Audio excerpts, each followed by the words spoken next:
I'm Helen, 72. I've been a widow for 8 years. My life, for the most part, is a series of quiet, predictable loops. I wake up, I let my beagle, Arthur, out into the small garden. I make 1 cup of coffee and I read. The books are my oldest friends, the ones who have stayed. My bungalow is full of them. A lifetime of collected stories, and in the silence, they feel like the only voices left. But a book, you see, can't look back at you. It can't share a silence. It can only offer a different one. My days were marked by this profound, settled quiet, and I thought that was all that was left. Until a chaotic tangle of leashes at the park bench changed everything. Do you believe companionship has an expiration date? Or that the heart simply stops learning new ways to be happy after a certain age? I used to. Let me know your thoughts in the comments. This is my story. The afternoon silence. Silence in my house is a physical thing. It has weight. It settles on the furniture like dust, muffling the edges of the world. 8 years. That's how long it's been since George passed. He was an architect, a man who built things, and his absence felt like a structural failure in the house itself. The first year the silence roared. The second it ached. Now it's just there. A constant, low hum beneath everything. My companion in this quiet is Arthur, a beagle of enormous heart and selective hearing. He is my punctuation mark in a day of long, run-on sentences. His frantic tail wag at 7 a.m. is my alarm clock. The click of his nails on the hardwood floor is the rhythm of my afternoon. His deep, contented sigh as he curls up at my feet in the evening is my signal that the day is, at last, done. Today, like most Tuesdays, the afternoon silence feels particularly heavy. The clock on the mantelpiece, a heavy marble thing George won at a company dinner, ticks with an infuriating persistence. Tick, tock, measuring out the emptiness. I'm in the armchair, a biography of Virginia Woolf open on my lap, but I haven't turned a page in 20 minutes. I'm listening to the sounds of the neighborhood. A lawnmower starting up 3 streets over. The distant rumble of a delivery truck. Sounds of a life I am next to, but no longer in. The phone rings, sharp and sudden, and I jump. Arthur lifts his head, one ear cocked, and lets out a soft woof. I pick it up. Hello. Hi Mom, it's me, David, my son. My practical, loving, 49-year-old son, who lives in the city and worries about me in carefully managed, 10-minute increments. David, dear, how are you? I'm good, Mom. Busy? Listen, I just had a few minutes between meetings. How are you? Are you, getting out? I'm fine, David. Arthur and I were just about to go for our walk. This is a small lie. Our walk isn't for another hour, but it's the answer he wants. Good. That's good. Did you look into that book club I sent you? The one at the community center? I sigh, a small, quiet sound he won't hear. I glanced at it, dear. It's mostly thrillers. You know I'm not one for thrillers, Mom. It's not about the books, it's about the, people. He says people like it's a prescription I'm refusing to fill. You can't just sit in that house all day. It's not healthy. I don't sit in the house all day, David. I go to the park. I go to the grocery. I'm perfectly fine. I know. I worry. I know he does. And I love him for it. But he doesn't understand. He sees my solitude as a problem to be solved. He thinks loneliness is a lack of activity. He doesn't get that it's a lack of connection. The book club ladies, with their loud debates over plot twists, wouldn't fill the specific, George-shaped hole in the house. They would just be more noise. Don't you worry about me, I say, forcing a brightness into my voice. I'm content. Now, you get back to your meeting. Give my love to Sarah. We hang up, and the silence rushes back in, heavier this time. Content. Am I content? Or am I just accustomed? Come on, Arthur, I say, closing the book. He's right about one thing. Let's get out. I clip on his leash. He dances by the door, his entire body vibrating with the sheer joy of the word out. I envy him that. His happiness is so simple, so present. The park is a 5-minute walk. It's early October, and the air has that crisp, clean edge to it. The leaves are just beginning to turn, a blaze of defiant yellow and rust against a pale blue sky. It's beautiful, and the beauty makes me feel even more separate. We walk the outer loop, Arthur's nose vacuuming the pavement. I see the usuals. The young mother pushing a stroller, her face buried in her phone. The 2 men in running gear, stretching by the fountain. The elderly man on the far bench, meticulously feeding pigeons from a paper bag. Just as he does every day, we are all in our own orbits, bumping up against each other's silence.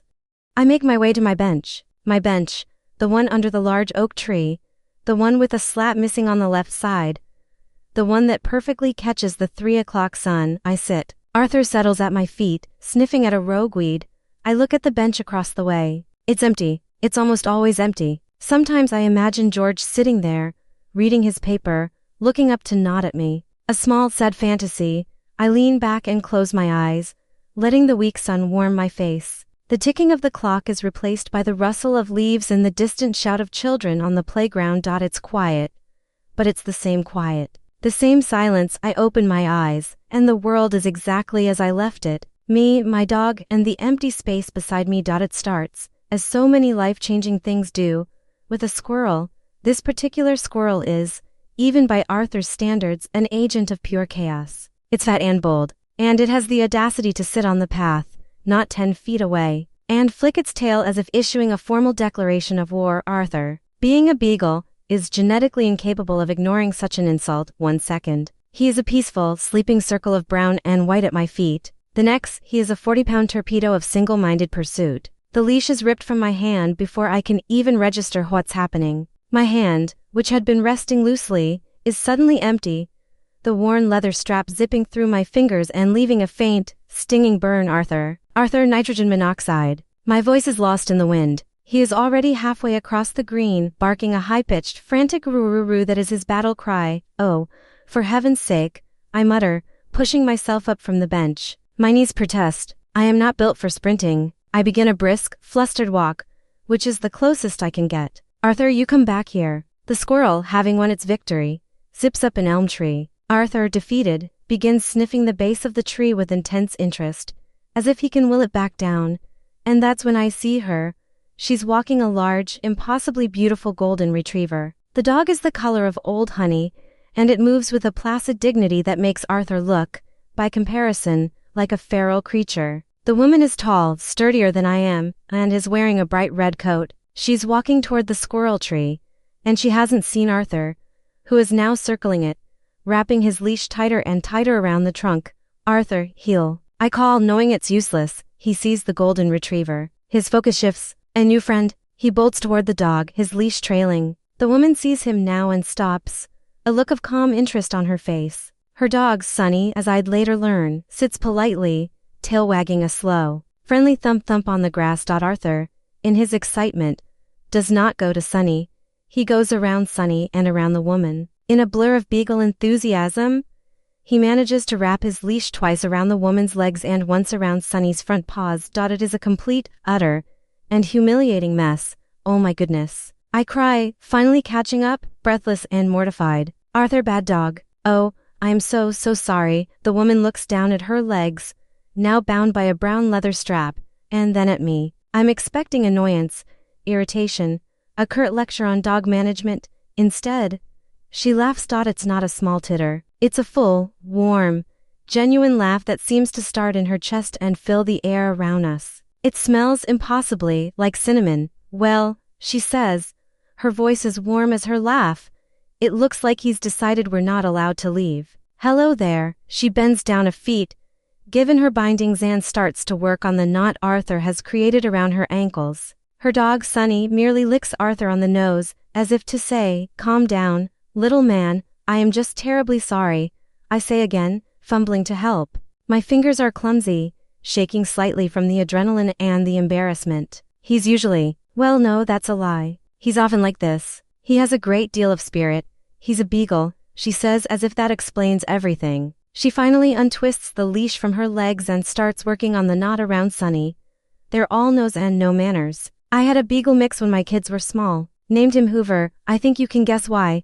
I find myself smiling. A real smile. Arthur. His name is Arthur. And I am Helen Margaret, she says, handing me the end of Arthur's leash. But everyone calls me Mags. And this lovely, patient girl is Sunny. She straightens up. She's a few inches taller than me, probably 75 or so. Her face is a lovely map of wrinkles, her eyes a bright, clear blue. She's wearing no makeup, and her silver gray hair is pulled back in a simple, no-nonsense ponytail. She looks capable, grounded. Well, Mags, thank you for being so kind about this. He's a menace. He's a character, she corrects, patting Arthur, who is now lapping up the attention. It's no trouble at all. It's the most excitement I've had all week. She has a small canvas tote bag on her shoulder, and I see the corner of a grocery list peeking out. Flour, sugar, apples. An awkward pause descends. This is the part where, normally, I would murmur another apology and hurry away. Back to my bench, back to my silence, but Mags doesn't turn to leave. She just stands there, smiling easily, as if a complete stranger's dog tying her up is a perfectly normal way to meet someone. "You walk here often, Helen?" She asks so every day. Around this time I sit on that bench, I point to the oak tree, ah, the good one. With the sun, she nods. "I'm usually here in the mornings, but my granddaughter had a video call with me, all the way from Oregon. Threw my whole schedule off. It's lovely to talk to grandchildren. I offer it is," she agrees. Though mostly I just look at the top of her head while she plays a video game. Still, it's nice, another silence, but this one feels different. Less empty. "Well," I say, tugging Arthur's leash. "I should let you get on with your walk. It was nice to meet you. Helen, and you too, Arthur, you little whirlwind, you as well." Mags, I walk back to my bench. Arthur trotting beside me, blessedly calm now. I sit down, but I don't open my book.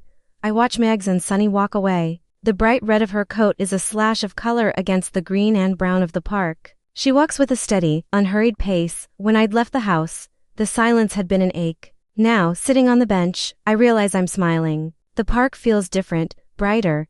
The air feels lighter. It's only when I get home an hour later that I realize the stinging in my palm from the leash burn is gone. And for the first time in as long as I can remember, I am not dreading the sound of the clock. I'm thinking about a warm laugh, a red coat, and the smell of cinnamon for the next 2 days. I am a nervous wreck. I change my walking time. On Wednesday, I go to the park an hour earlier at 2 o'clock. I tell myself it's because the sun is stronger then. It's a lie. I'm looking for a red coat and a golden dog. I do the full loops. I see the pigeon feeder, the runners, the mother on her phone. No Mags. I go home feeling a sharp, unfamiliar sting of disappointment. On Thursday, I wait until 4. The air is colder, the shadows long. Arthur is impatient, tugging me toward the park. What's the hold up? His body language clearly says. I walk the loop. Nothing. I sit on my bench, feeling ridiculous. I'm 72 years old, acting like a schoolgirl waiting for a friend who may or may not show. She was probably just being polite. Helen, she has her own life, her own morning routine. I am angry at myself. Angry for letting a small crack of light in, just to be reminded of how dark it was. On Friday, I give up. I go back to my 3 o'clock routine. I will not hope. I will not look. I will just walk my dog, sit on my bench, and read my book.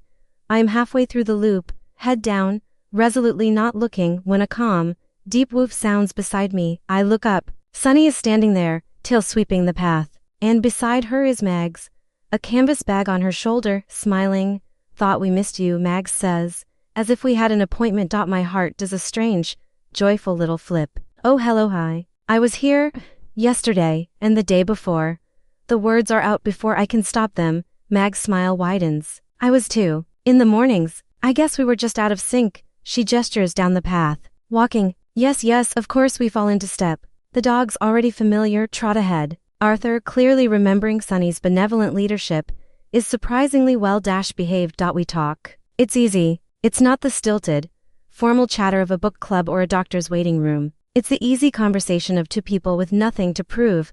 We talk about the dogs. We talk about the weather, and how the maples are turning faster than the oaks this year. She asks me what I'm reading, and when I tell her, she nods. Virginia Woolf. She's a bit heavy for a park day, isn't she? I suppose she is, I admit. I used to own a bookstore, Foster's Folios, over on Elm Street. Before the big chain store came in, I knew it. She exclaims, stopping for a moment. I used to buy my daughter's books there. You had that wonderful children's section in the back, with the little mushroom stools. Oh, she loved that. You remember my store. I am stunned, of course. It was the best shop in town. It had a smell, old paper and carpet and comfort. I was so sad when it closed. So was I say, and the old, familiar pang is there. My husband, George, he designed the shelves for me. Built them himself, a good man, she says, softly. It's not a question.